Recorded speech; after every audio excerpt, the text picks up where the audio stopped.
All right.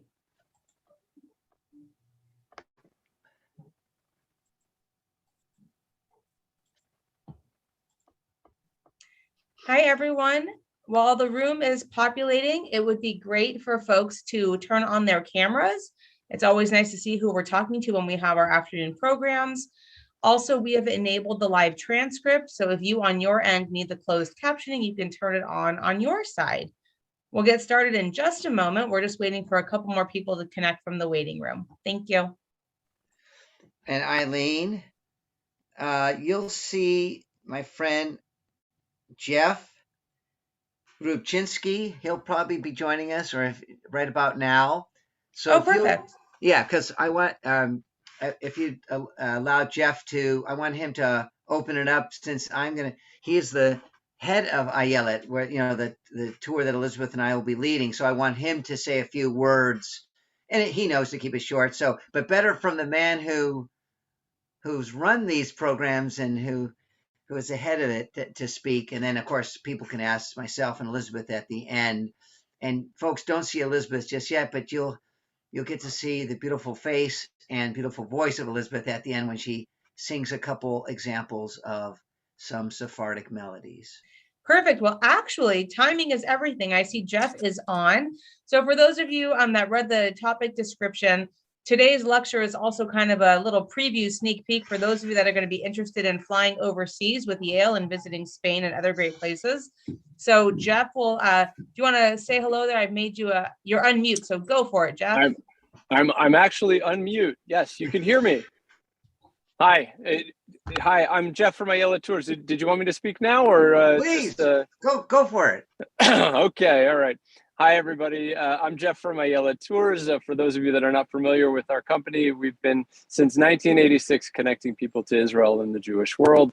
We run all of the national missions for Hadassah to Israel. We run our traveling university program featuring amazing scholars such as Professor Stephen Burke, Professor Natan Meir, and of course, Professor Yale Strom, running trips all over the world, Eastern Europe, Spain, Cuba, everywhere. And as was mentioned earlier, we do have an outstanding opportunity coming up with Professor Strom and with Elizabeth in March going into April to go and explore the Sephardic roots, Sephardic musical roots, not just any tour. When you're traveling with Professor Strom, of course, it's going to be a musical adventure through Spain, and there is an extension as well through Portugal. So all of the information about the trip is on our website, which is ayelet.com. That's AYELET.com.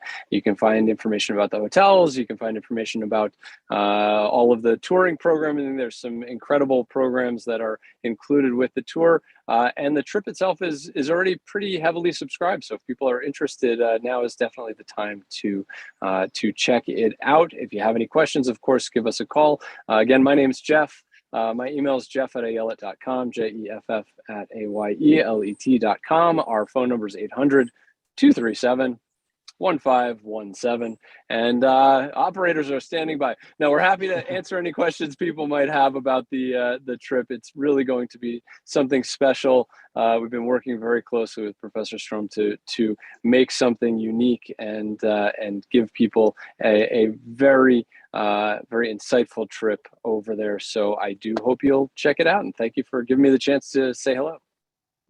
Thank you, Jeff. And I've also dropped the link there in the chat if anyone is curious to see the tour dates, March 27th to April 7th, 2022.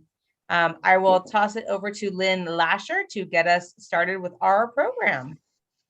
Okay, Yale Strom is one of the world's leading ethnographer artists of klezmer and Roman music and history. Today, he will explore and explain with us the golden age of Spain. After the lecture, we will be graced with Ladino songs and Middle Eastern and Ottoman melodies. Please join me in welcoming Yale Strom. Thank you, Lynn. Hello, everybody. Many of you I know personally, and we've met face to face, and some of you I know through the internet, through Zoom, and some I don't know. So thank you for sharing a little of your time this afternoon. So some people might, they say, wow, Yale, you've done so much in Central and Eastern Europe. We didn't know you knew anything about Sephardic history. And a lot of people don't know, but, I'm a writer and I've written many books. Well, this is one of my earlier books, folks. Can you see the cover there?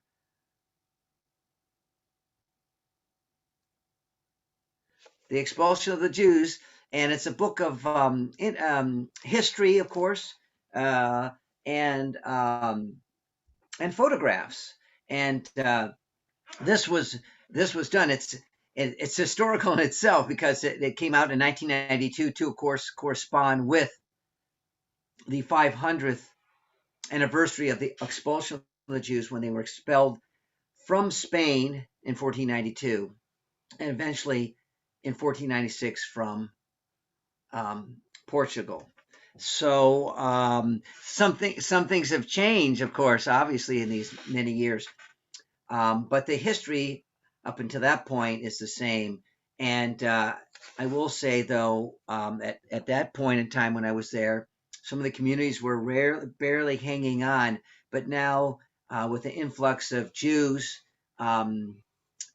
Jews coming from South America, Argentina, in particular, Brazil, Venezuela, even Israelis, as well as some Europeans, and as well as some Americans who have moved either full-time or part-time to Spain as well as Portugal. And we'll talk about what brought them, many of them of Sephardic origin, not all, but most. Okay, so when we the Jewish world here in the United States is very ethnocentric towards Ashkenaz, right? East European Jewish. For the obvious reasons, because most of us, 90% plus, are our parents, grandparents, great-grandparents, great-great-grandparents, however far back. For San Diego, go back to the Rose family of the 1860s, where they were German Jews, right? So we have that. So our culture, our second language, first is Hebrew, of course, that unites us all over the world. But then Jews created Yiddish, and we're all connected as Klal Yisrael. But what's interesting is when the Jews came with the Romans to the Iberian Peninsula, the year 1, year 2, even a little before, after the time of the destruction, actually, of the first temple in 586 BCE. So they're coming there. And what happens is when you stay in a place long enough, you pick up the local traditions, right? Foods, clothing, music, and language. And you end up creating a new sort of group. And so we have Ashkenazim, Central and East European Jews. We have Sephardim, Sepharad. You all know, I'm sure, as the Hebrew word for Spain, Sepharad. And there's other groups, Mizrahi Jews from the Middle East, North Arabic Jews, or I should say North African Jews, some related to Sephardic, some not at all, having never been there. So anyhow, so the second largest group is Sephardic Jews, with a language they did create as well. They're coming with Hebrew in 586, right, in Aramaic, but eventually they listen, and they speak the local language, which is, of course, Spanish, a Latin-based language. But they include many Hebrew words because they're living in these khals, these closed communities. And this Spanish for, let's say, nearly 700 years, maybe a little over 700 years, is the Spanish that Cervantes and other medieval writers used. And it's different from the Spanish that we hear today, whether it's here locally in San Diego, Mexican people, Mexican Americans, or anyone speaking Spanish, or different from Argentinian Spanish, and different from Spanish spoken in Spain today, because Spanish today has 1,000 words of Arabic in it, at least. So Ladino, as it's called, Ladino, this is the Spanish, the Judeo-Espanol, of that early, medieval and earlier Spain, before the Moors, before the North African converted Berbers and other North Africans to Islam came to Spain.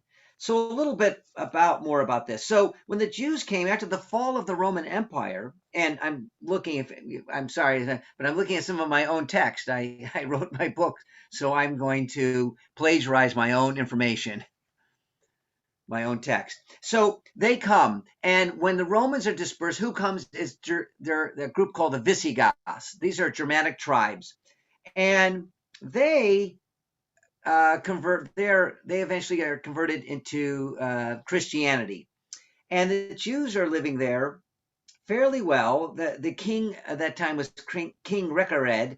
This is in the 4th century, in the 300s, and for the next 124 years, the Jews repeatedly were living sort of okay, not okay, sometimes persecuted, not persecuted. It was a very peripatetic time for the Jews under the Visigoths, this Germanic tribal group, until eventually, and well, it stayed this way. In fact, I do want to say something.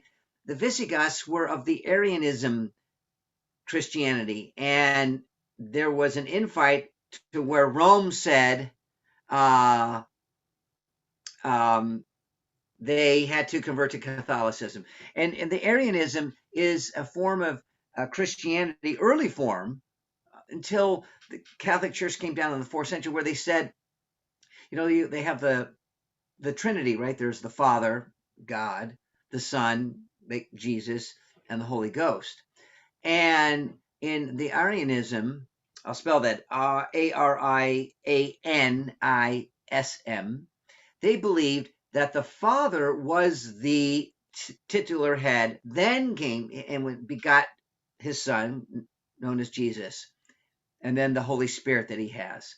Where Catholicism said, no, all three are equal, and you have to change that. Anyhow, there were some other religious differences, but that was the biggest. And eventually, Catholicism out of Rome, where all three are equal, where Jesus is equal to the Father, changed.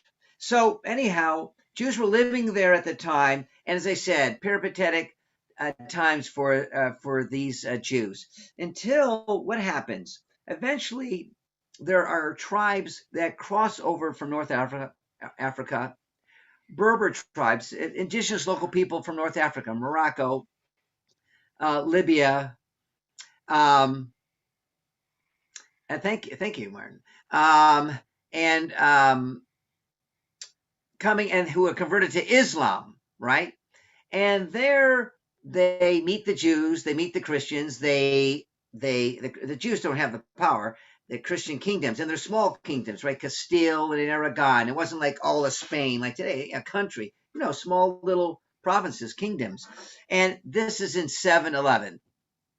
Easy number to remember if you're an American because of the convenience store. So in 711, with the invasion of the Arab Muslims across the Straits of Gibraltar from North Africa, the Jews who were suffering at the hands of the Visigoths, they welcomed these Muslims. When the Arabs captured Cordoba, Granada, Sevilla, and Toledo, the Jews readily helped their new rulers defeat the Visigoths. Under Muslim rule, the Jews immediately found new vocations as city life once again became important in Spain. Muslims depended heavily upon the Jews for their international commerce connection and sagacity for financial and state administration matters. And so this is a time, so starting in 711, for nearly 500 years, thus this saying that we say, right, the 500 years, the golden age of Spain, the convivencia, Convivencia, convivencia, which is the coexistence of these three major Abrahamic religions, the oldest being Jews, the second Christians, and the third the Muslims.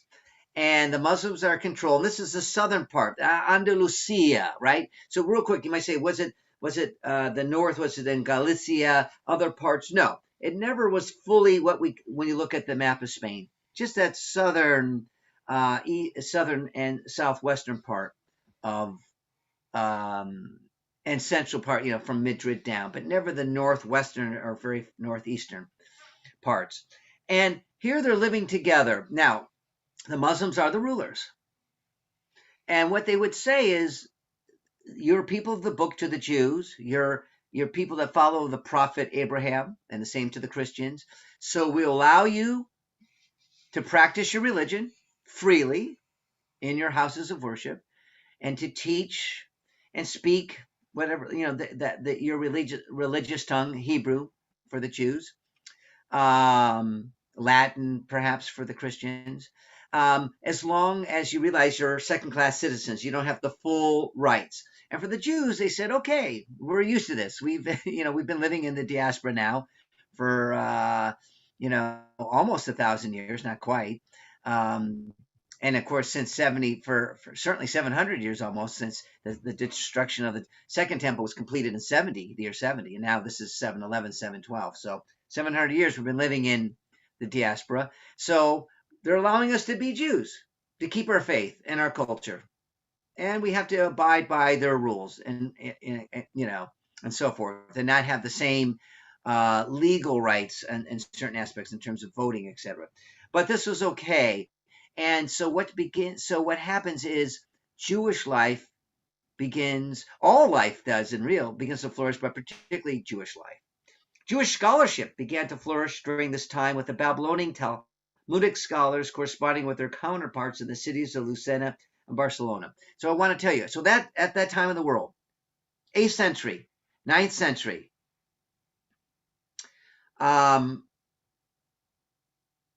yes, I just said that. Thank you, Ron. Right, I just said that. 586, right. At that time in the world, the Talmudic, the Torah center of Judaism was not Poland, was not Vilna, as we think about pre-World War II, Central and Eastern Europe. Was not Germany, was not the Rhine. It was Babylonia.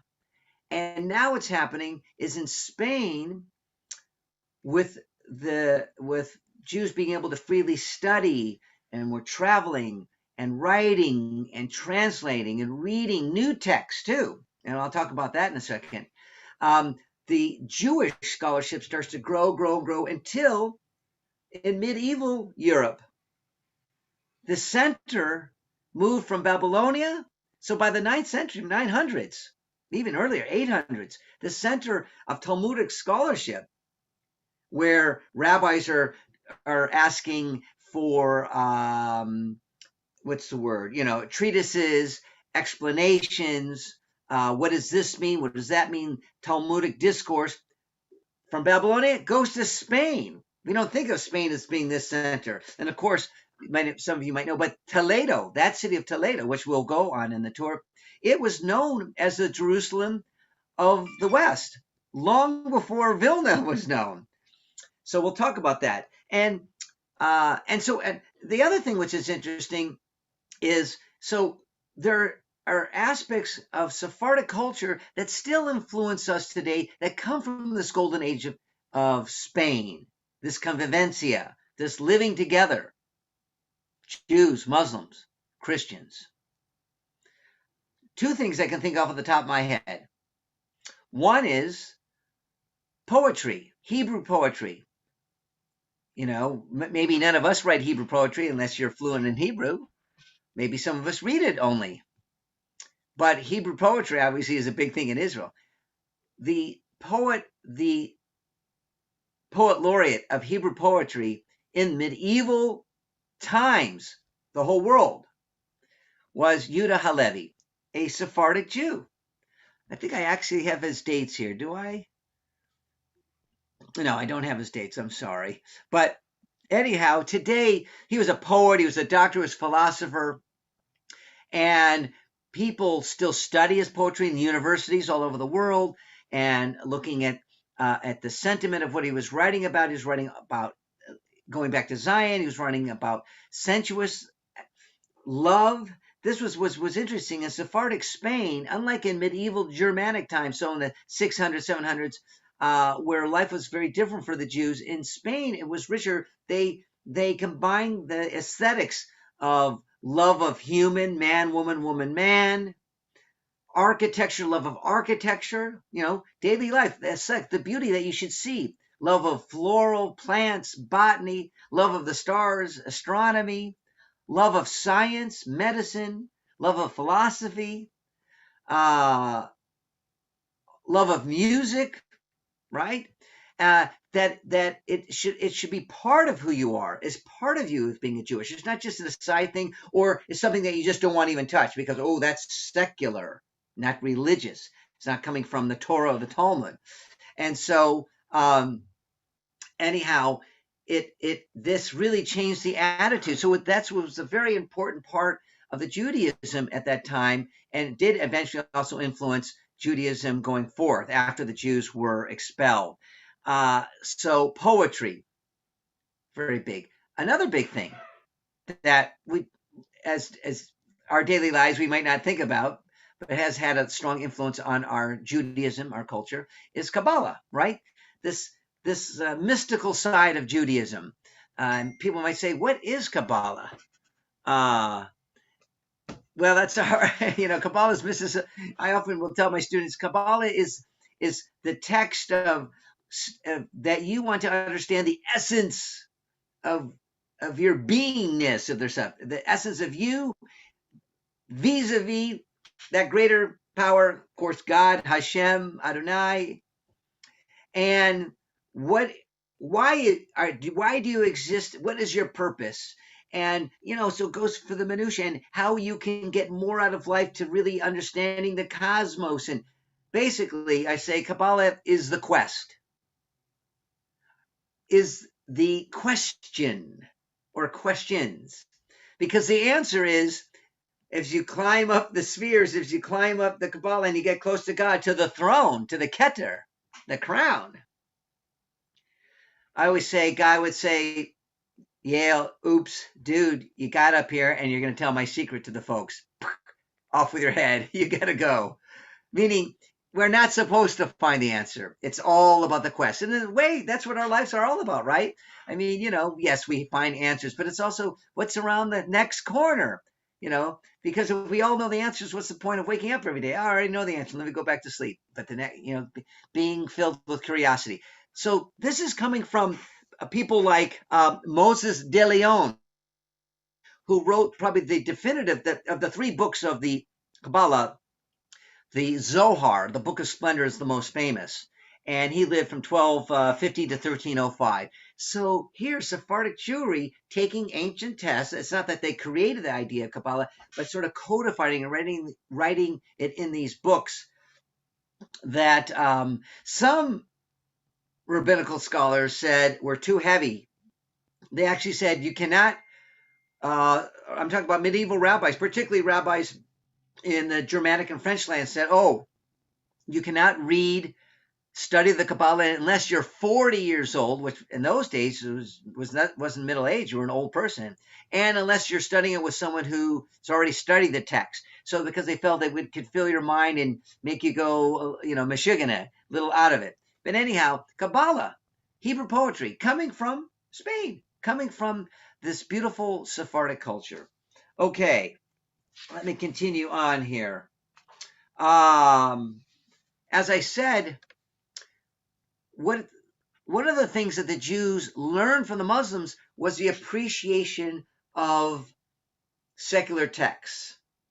One of the persons who learned this the most was who? Moses ben Maimon. You've heard of that name, Moses ben Maimon? Maybe not. Maimonides, right? I think if you've heard, some of you shaking your head, Maimonides, we still, Guide to the Perplexed, he wrote. He had, the 13 Articles of Faith that really today sort of is the code of living for Orthodox Jewry. So Maimonides, what does he do? So he's influenced by the art and intellect of the Muslim scholars. And so they were moved to learn astronomy. And so he learns about astronomy. He becomes a doctor, in fact, right? He becomes a doctor. There's a whole other history and talk about him. He eventually has to leave. He's pushed out of Spain, like many Jews were, due to some rather fanatical Muslims. This is later. But the point is, and he eventually becomes the chief physician of the vizier, the head of the caliph, I guess you could say, of Sultan of Egypt. But the point being is these great rabbis, Maimonides today, people study him. And here is a rabbi that's saying Talmud and Torah is essential, but it's not the only thing.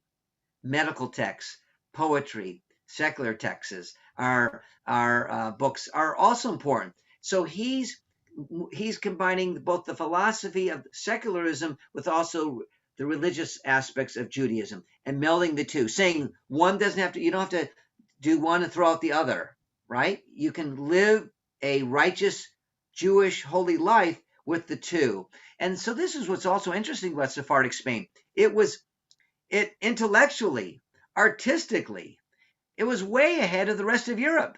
I mean, I almost joke sometimes, as other Jews or other people, peasants, whatever, are living in the muck and running around with pigs and, not being able to read, they're illiterate and so forth. And sanitation problems and so forth. In Andalusia, there was sanitation was taken care of. They were aqueducts, water. There were gardens. You could go to homes of Jews that had beautiful gardens and flowers and insects. In other words, it was sort of a little mini Gan Eden for Jews in some ways. Never perfect, though. Were there times that the Muslims came down a little hard on the Jews? Most certainly.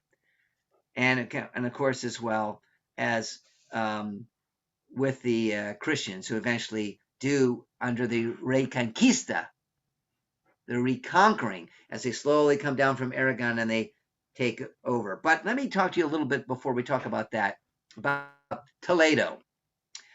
Now, the Jews, many Jews were looked upon, they were polyglots, right?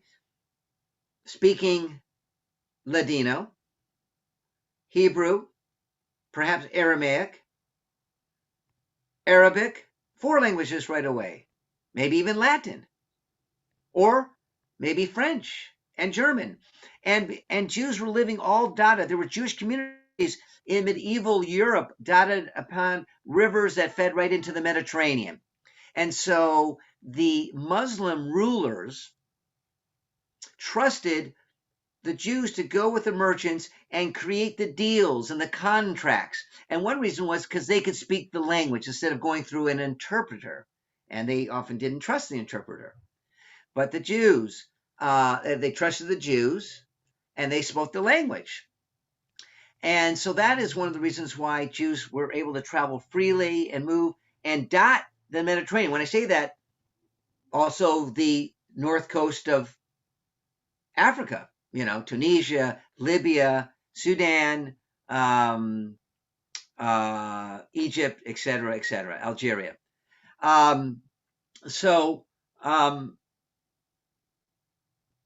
The other thing in Toledo, what was interesting is there was a school called the School of Translators. So remember, they're reading texts that had been written by priests that were only in Latin, texts that had been written by Muslims only in Arabic, texts that had been written by Jews only in Hebrew or perhaps Aramaic, on many subjects, religious subjects, but also sciences, astronomy, mathematics, medicine, botany, of course, on poetry, on philosophy. And what they did is they began to translate these texts into the local languages of the other countries, French and German and Italian, primarily. What does it do? Now, scholars in those countries could say, whoa, I never knew that. They could read books that were about astronomy that had only been in Arabic, or read books about poetry that had only been in Hebrew or Aramaic, or read books in Latin, and they didn't know Latin anymore, that were about medicine. In fact, I want to say about medicine, I wrote here to myself a note that in his medieval writings, his being Moses ben Maimonides, he writes about asthma, diabetes, hepatitis, and pneumonia. So he's talking about these diseases that we know about still today in the 21st century. So anyhow, the School of Translators translates these various texts And what does it do? And they start to spread them out, right? Rabbis from other countries and cities, Christian leaders, priests, just average people get these books and start to study them and give the information to their local people, right? Before there was, of course, libraries, so to speak. There are no local libraries. And what does this do? Historians to this day feel that this dissemination of information on all levels, from the arts to the sciences, starting in the 8th century, 8th, 9th, 10th, 11th, 12th century, those 500, 8th, 9th, 10th, 11th, 12th, 500 years were the actual seeds of the Renaissance starting in the 14th century. Think about that, because we think of the Renaissance and Leonardo da Vinci and Michelangelo, and the Renaissance being, yes, I am Catholic, but also now I'm open to, I don't just read only the New Testament or what the priests tell me. I'm open to sciences. The same with the Jews, right? In a way, we call it the Haskalah, the Haskalah in Yiddish, Haskalah in Hebrew, right? The Enlightenment. So the seeds of this Renaissance, which eventually will lead to the Enlightenment period, are planted, the antecedents are directly found in cities like Sevilla, Cordoba, Granada, Toledo, and from Jewish as well as Muslim and Christian scholars. So that's very important to the history of Europe in terms of modern times. Okay, let me see here. Let me just read something here. It says, during the Muslim rule, the Sephardic community garnered its distinct characteristics, which made it quite different from the Ashkenazic pietists of the day. In the poetry of the Jewish courtiers, those who served as models for the general Jewish populace, we read about men who enjoyed the pleasures of life, loving literature and science, as well as their traditional observances. They cultivated ambition and wealth, as well as erotic passion. From that time on, wherever the Sephardim settled, they carried their sense of pedigree as a cloak of distinction and were purveyors of high culture. And this sense of high culture still stays in some ways with the Sephardic Jews, even if we it's sort of a humorous stereotype. So, because I'm going to get to what happens is, and we know this 500 years wasn't going to stay forever. And why? You say, well, why couldn't things keep going? Well, the reconquering. The Catholics say, no, we're taking back the land from the infidels, right? Oh, Muslims.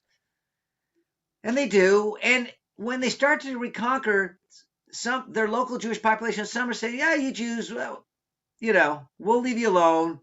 Do what you've been doing, because we see that you're taking care of this and that at parts of society. In terms of trade, which is very, you have your contacts. We don't want to rock the boat, because if we just say, oh, Jews all out now, whoop, the economic infrastructure just goes to hell.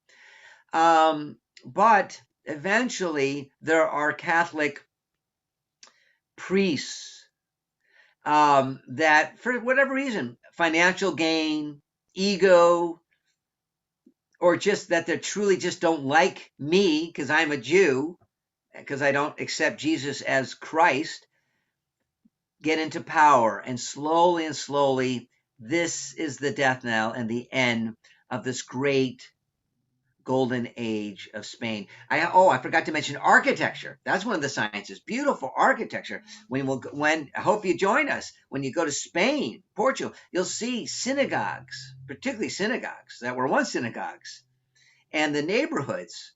Beautiful architecture that rival any synagogues of Central and Eastern Europe, rival any synagogues here built in the United States. But anyhow, slowly this comes to an end.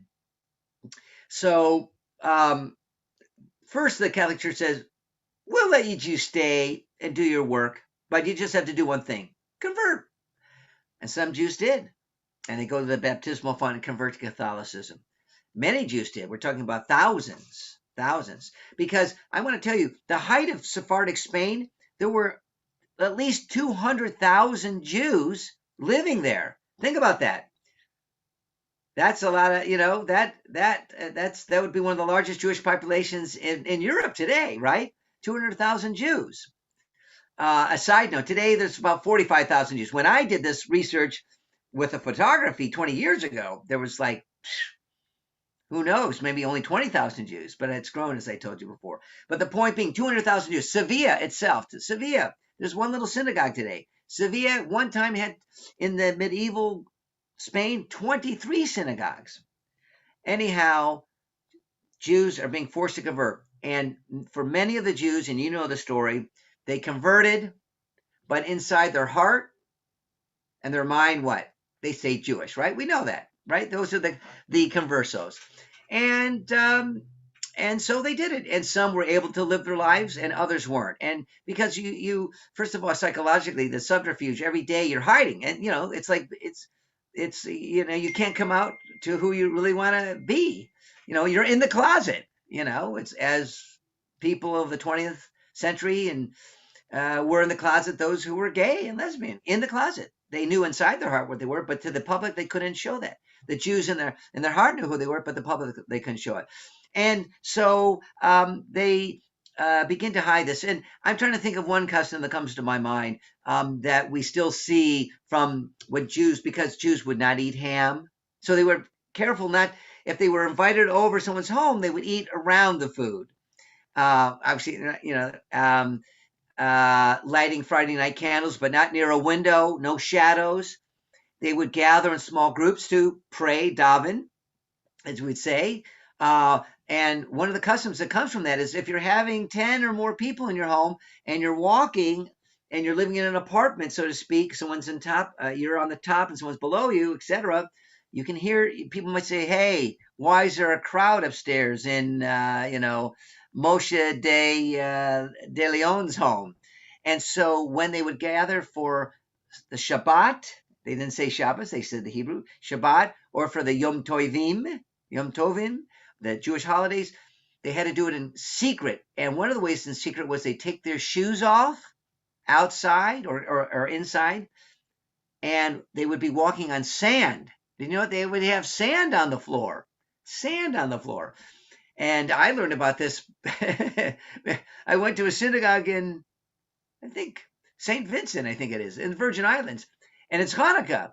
And we go, "Oh my God, look, there's sand." And we went, everyone else is sitting up higher. It was kind of like an amphitheater. And we go all the way down to say, "Oh, let's go down to the sand. Let's put our feet in the sand."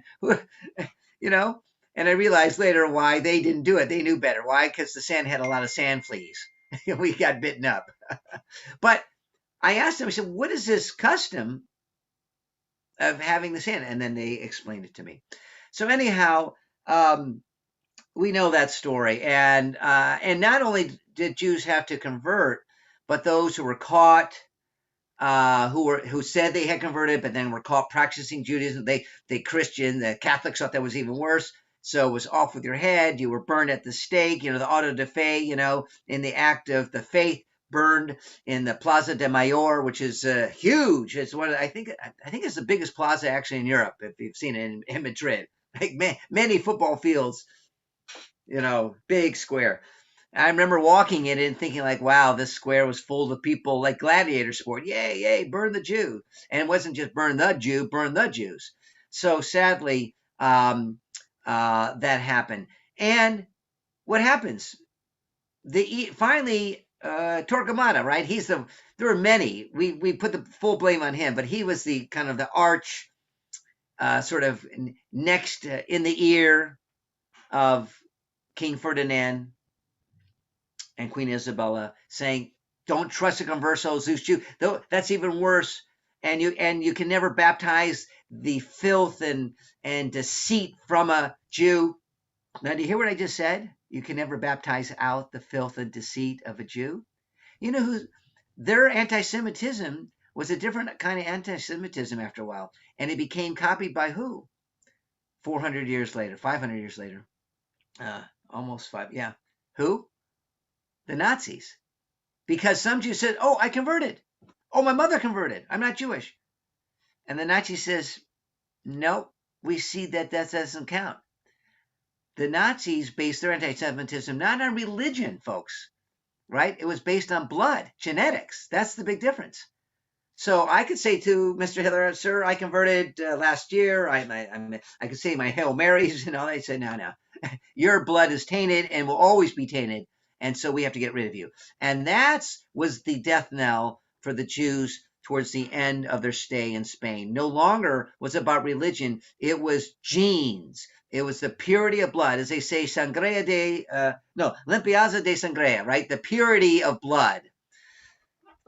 And it was impure to them. So anyhow, August 2, 1492 is the Edict of Expulsion. We know the story, and the Jews are expelled, and they go. Those who are rounded up, because there were still conversos who stayed and intermarried and so forth, but still kept their hidden practices for hundreds of years. That's why they say today probably 1 out of every 4 Spaniards has Jewish blood in them. You hear what I said? 1 out of every 4 Spaniards has Jewish blood in them. Surprise! So just finishing up, though, where do they go? Well, we know that story. For many, they went to Portugal. It's just across the border. But 1496, King Alfonso, I can't remember, I think the 6th or whatever, he falls in love with Ferdinand and Isabella's daughter. And they said, yeah, you want to marry her? Kick your Jews out. And he kicks them out. So eventually the Jews go down to North Africa and to Morocco and other places. But really, the majority of the Jews go where? They go to the Ottoman Empire, right? The Ottoman Empire. And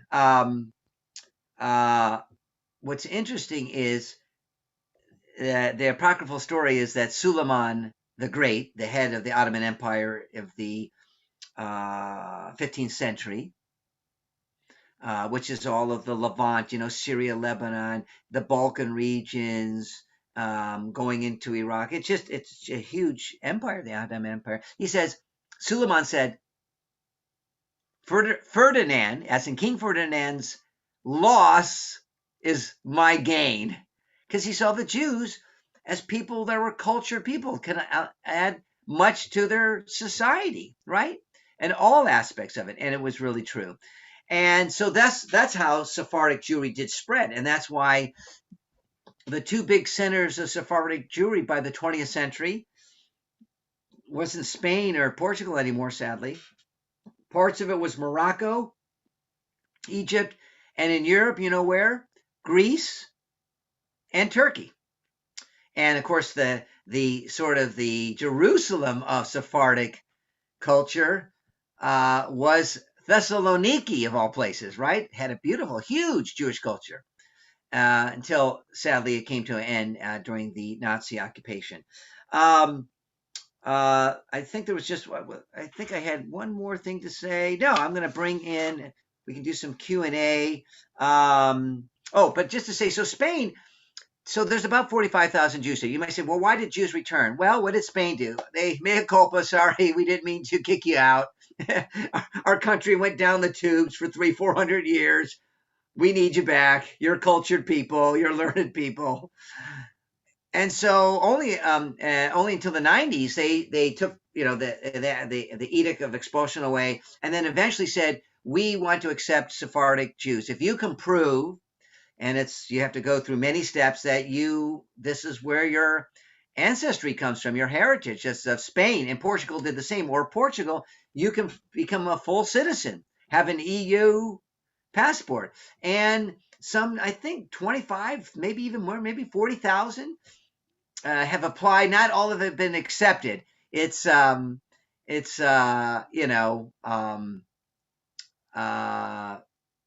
easy. They say the hoops. In fact, the New York Times had an article just this year saying that Spain has stopped it now and rejected some. And so some Jews said, oh, so you, on the surface, you wanted to say we're sorry and allow us in, but now you're making us jump through all these hoops. We get these lawyers, all this paperwork, and then finally, after like a year of doing all this, you say, no, we don't quite, you're Jewish enough or Spanish Jewish enough.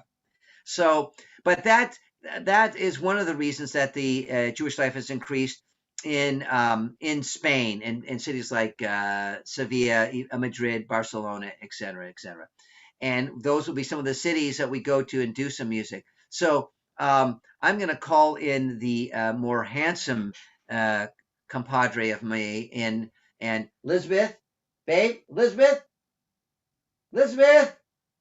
see if I can get her.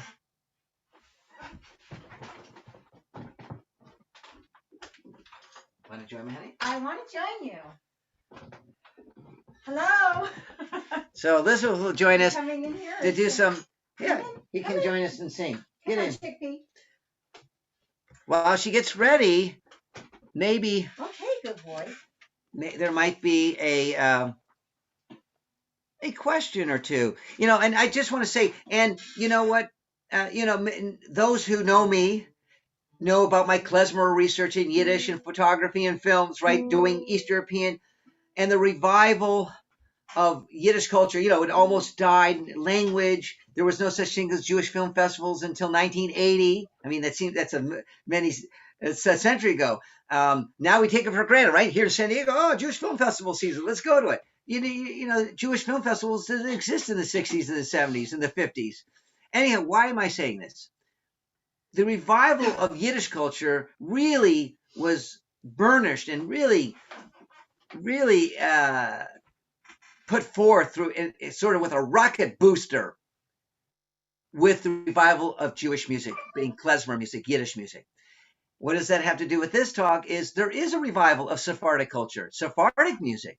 Last 20, maybe I'd say for sure the last 20 years, maybe 25 years.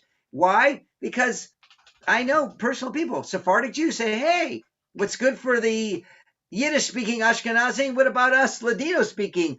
If we don't learn Ladino, we don't study it, we're going to forget it. We're going to lose it. It's going to vanish. And so now there are classes online, classes in person. One of the strong communities is on the West Coast. It's not in LA or San Diego. You know where it is? Seattle. Seattle has the strongest, outside of Queens, New York, Sephardic. Now there are small mini enclaves, of course, everywhere. But Seattle, if you go, it's a really strong there in terms of culture, studying, literature, classes, etc. And why I say that, because one of the key components of maintaining a culture and passing it on to the next generation, right? So to your children, grandchildren, great-grandchildren. How do you do? Language. Well, some of you are not going to speak Ladino. Some of you are not going to speak Yiddish. Or you might try a little bit, though. There is a revival in both those languages. But one of the easiest ways, Mary knows, is through music, right? And music opens the door to that culture that you say, wow, this was a culture of my great-great-grandparents. Why do I know anything about it? What beautiful music, the sentiments, etc. And so that's one of the things what we'll do differently on this tour is, yes, here's a building, here's architecture, here's the history, da-da-da. There'll be a local tour, tells you about this and that, all those things. But then we'll bring local people to join myself and Elizabeth to play some of the very melodies that came from these regions that then eventually spread throughout Europe. Why? Because they went with the Jews. The Sephardic Jews carried those treasures with them to North Africa and to the Ottoman Empire. And thus we're so lucky to still maintain these beautiful treasures. So Elizabeth's going to sing and play two specific pieces. I'll put it down so you can see a little better. There you go, folks. Just a couple of short examples of Ladino music, Judeo-Espanol. So this is a Hanukkah song I chose. Even though we are just past Hanukkah, we're still in the month of Hanukkah. So right. So it's legit. So this is called the Festival of Hanukkah. The Festival of Hanukkah is approaching. It fills us all with joy. A woman never fails to do her duty, for she's entrusted with the Hanukkah. The Hasmonaim on this bright day showed us their great valor. We shall always remember them, and we shall always bless our great God. What a pleasure it is for the children when they begin to receive sweets, beautiful toys from their father, and warm hugs from their mother. God saved us from great sorrow. May he always be our Savior. May we never have trouble or sickness. May we never know bitterness. So I'm going to put that down there because it's always the English that is challenging for me. And should I hold it for you or no? You want to hold it for me? Yeah. That would be so amazing. Like My that? handsome assistant. Like that? Like good? Yeah, that's good. So this is La Fiesta de la Hanukkah. Nos viene la fiesta de la Hanukkah, a todos mozos hinche de alegría. La mujer nunca manca de judaría, porque ella incumbe Hanukkah. Los hasmonaines de Lujotía mostraron su tan grande baraganía, y siempre de ellos nos acordaremos, y al Dios grande siempre bendizeremos. Qué placer ya es para las criaturas cuando empiezan a recibir dulzurías, los tan hermosos yuqueticos del Padre, con las tan sucias carezas de la Madre. El Dios nos salvó de tanta grande dolor. Él sea siempre nuestro grande Salvador. Nunca no tengamos manías sin hora, que no nos dé nunca ningún amargura. Just a little Vorspice, and I'll do one more tune for you. This is in the genre of Sephardic music and songs in Ladino. This one is a really well-known one. I don't want to say it's the Hava Nagila of Ladino music because, like a lot of Sephardic songs, it's a little sad. So this song is Goodbye, My Beloved. When your mother brought you into the world, she did not give you a heart to love with. So goodbye, my beloved. You made me miserable, and I don't want to live anymore. I don't know why that cracks me up so much. I guess they're not holding back at all. I will go and knock on other doors and search for other loves in the hope of finding a true passion, because to me, you're dead. Goodbye, my beloved. You made me miserable. I don't want to live anymore. Don't make me laugh, Yale. Such a happy sentiment.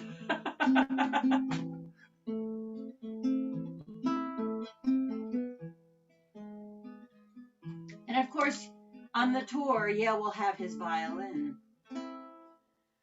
Adio, adio, querida, no quiero la vida, me la amargaste tú.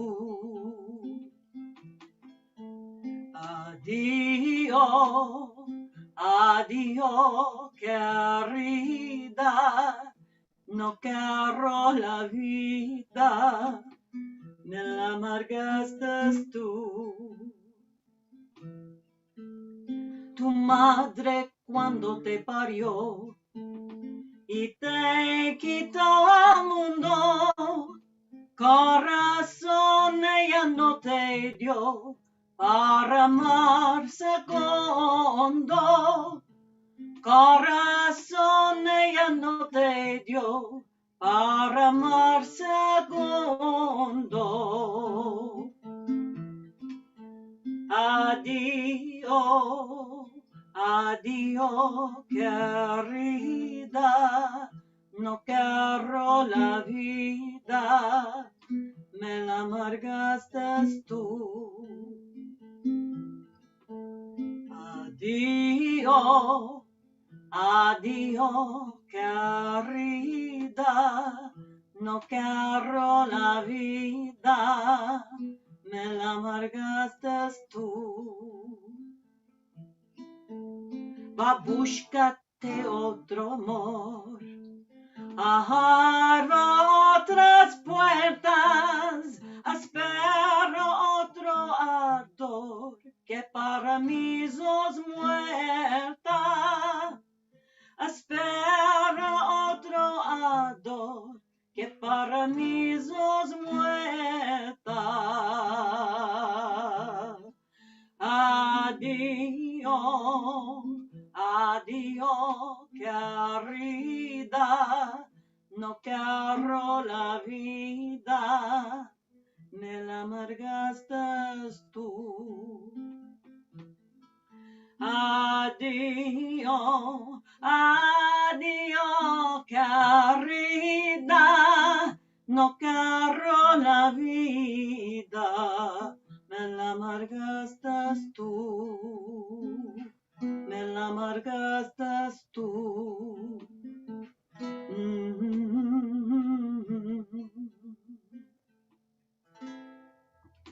Right. Very nice, Elizabeth.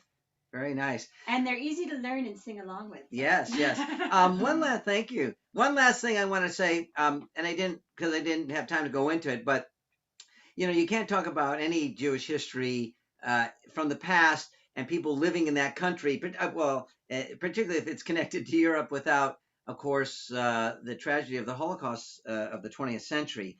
And that's another interesting topic for another day. But there were Jews who were able to escape through Spain, eventually to Portugal, and were saved. We do have to grant that there was a Spanish, I want to say, not an ambassador, a diplomat of sorts, who worked in the Spanish consulate in Budapest, who everyone wants to use the title of the Schindler of this country, the Schindler of that. They would consider them the Schindler. He was working. His name was I'm trying to remember. His name was Angel Sanz, and he over 5,000 Jews he saved, and that's another story. But there was a dark period. First of all, Spain had the Civil War, right? It was the Republicans against the fascist Falange. Eventually, under Franco, 36 to 39, many Jews fought on the side of the Republicans, right? On the side of freedom, of liberté, liberalism, not fascism, which Franco was all about, who was aided by Hitler and his airplanes, etc. And many of those Jews who were sent to camps after the war to the north of Spain and into southern France, they were deported, many of them, some 20,000, to their deaths, sadly. So many during the 60s and 70s, the Spanish government tried to paint, well, Franco was a great true friend of the Jews, and and it's not that black and white at all. And actually, new material within the last 5 years, we've actually seen letters of him corresponding with Himmler about getting rid of the Jews, and the Jews are this communist and financial parasite on society, et cetera, et cetera. So anyhow, and I'll talk about that on the tour more, but that's an interesting part of the Spanish, because when we think of World War II, we always talk about everybody else but the Spaniards and the Portuguese. And I'll leave you with this: that after World War II in Europe, from the Atlantic, from Portugal up to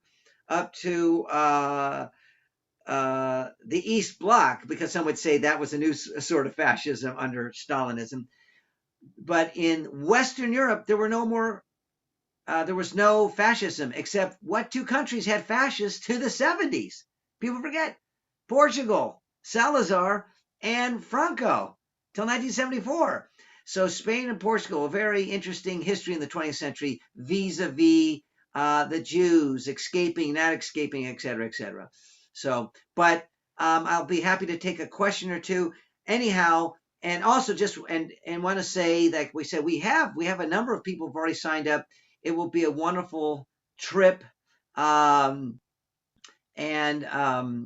yes, we're going to follow all the protocols and everything, vaccinations and boosters, and those countries, particularly Spain and Portugal, up until now have been doing very well. Of course, with Omicron, we'll just see with the whole world.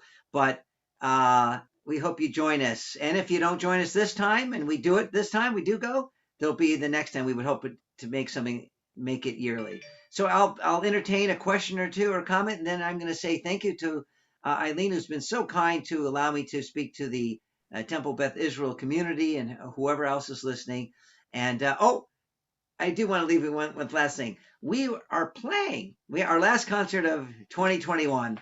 We will celebrate the winter solstice, December 21. So what day is it? December 21. What day is the concert? December 21. We're doing it on the solstice, and there's going to be Jewish music and pagan music because the solstice was the holiday that people celebrate around the world, whether you're in the south, below the equator, or north, which eventually became Christmas. It was a solstice holiday by pagans, and so forth and so on. And we'll do it with lots of wonderful music, and wonderful bassist Mark Dresser, Fred Benedetti, classical guitar, Elizabeth on vocals, myself violin. And So there will be some Christmas music, but it was probably written by a Jew. Yes, actually, yeah, exactly. And that will be 7:30 at the San Diego Rep Theater. And they're following the protocol school, proof of vaccination, etc. Anyhow, again, thank you, everybody. Thank you, Eileen. And My pleasure. Well, I do see Edith Cotimer has a question here, so let me Okay. see if I can pop her up on the Alrighty. screen. There she is. Greetings. This has been fabulous. I just want to throw in one thing from a Sure. personal standpoint that you haven't mentioned, Professor Strom. My DNA came back that anyway, after the second ice age, my forebears were in Iberia. Now, my family I was born in Germany, and they left just before the worst. 2 months later, their families were killed. But my great grandmother on my mother's side, I know, died in the Netherlands. And our families were all from the northwest side of part of Germany, which is near the Netherlands. And I'm sure almost everyone in the audience and the two of you read the wonderful book of a couple of years ago, The Weight of Ink.